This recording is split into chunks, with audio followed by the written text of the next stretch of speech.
Sunsilk, Milo, Maggie Magic Sarap, Nescafe Classic, Globe Tattoo, Nestle Cream at Lactome.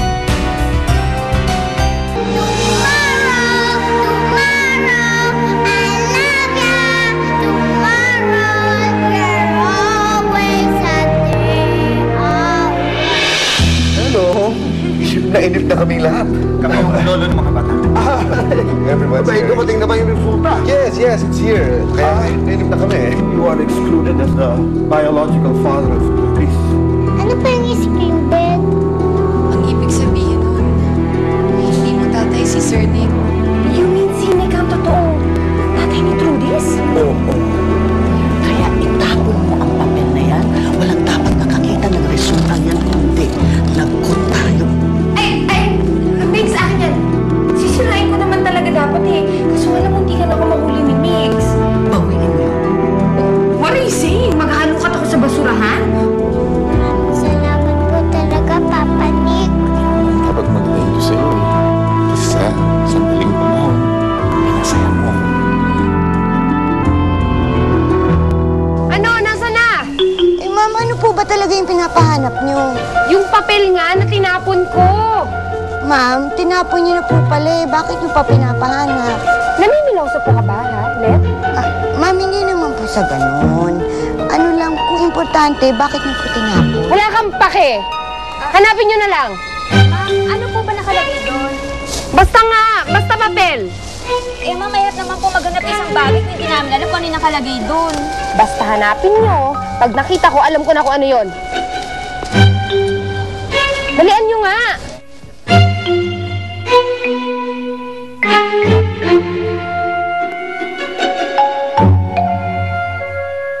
Successful ang unang hakbang natin.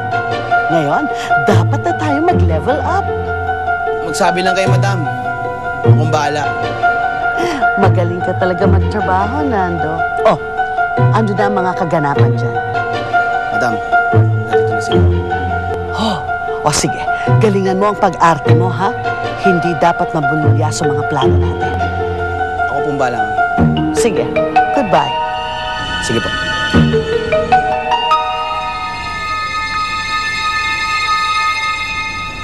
Halika na, pasok na tayo. Gawa niya. Trudis. Naitay yung mga bata. Anong ginagawa mo dito? At paano mo naman nalaman na ngayon ang uwi ni Trudis? Nagbabaka sakali lang naman ako. Sabik na kasi ako makita yung ano ko. May makikibalita nga lang sana ako. Mabuti naman naabutan ko siya dito. Siguro, ito na yung tinatawag na lukso ng dugo. Trudis! Anak. Miss na kita. Kumusta ka niya? Ba't parang hindi ka masaya? Paano ka ba kasi nakakasigurong ikaw nga ang ama ng bata? Nandito kayo. Inuwi niyo si Trudis. Isa lang ang ibig sabihin nito. Hindi si Nick ang tunay niyang ama. Trudis, anak. Akong tunay mong ama. Akong tunay mong tatay. Magkakasama na tayo. Hindi na tayo magkakaiwalay kahit kailan. Sandali. Trudis, Upeng, doon muna kayo sa loob ng bahay. Nay, tay, pakipasok ang mga bata. Kaya mo siya dyan. Sandali. Bakit mo ba ako sinasaway?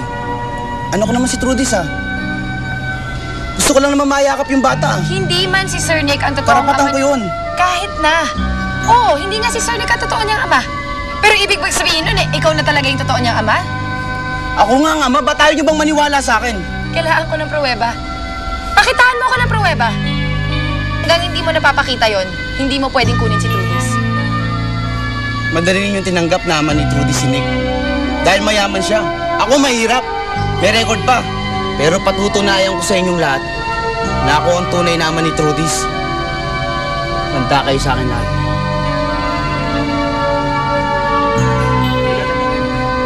Wala namang sindakan. Tandaan mo, hindi mo to teritoryo. Kaya huwag kang maangas. Babalik ako. Hintayin niyo ako. Handa kayo sa akin.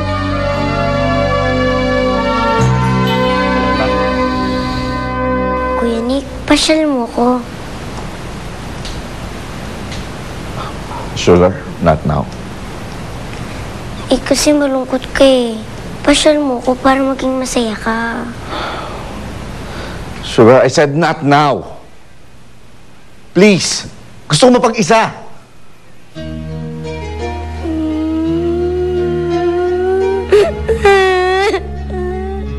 Bakit ka umiiyak?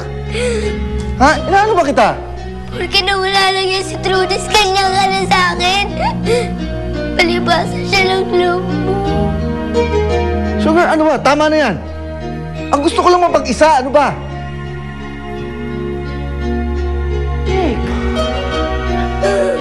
huwag naman ganyan, please. Ano, si Trudis na lang bang importante sa bahay na ito? Ma, I'm sorry. Gusto ko lang mapag-isa. Alam ko ang pinagdadaanan mo, Nick.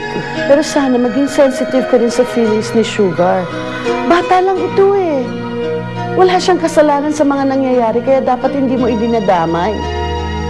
Gusto lang niya makatulong sa'yo. Gusto ka lang niyang pasayahin. I'm sorry, Sugar. Don't worry, Sugar. Anak, mamamasyal na lang tayo, ha? At saka, huwag mo na lang munang guguluhin si Kuya Nick, ha? Sad siya.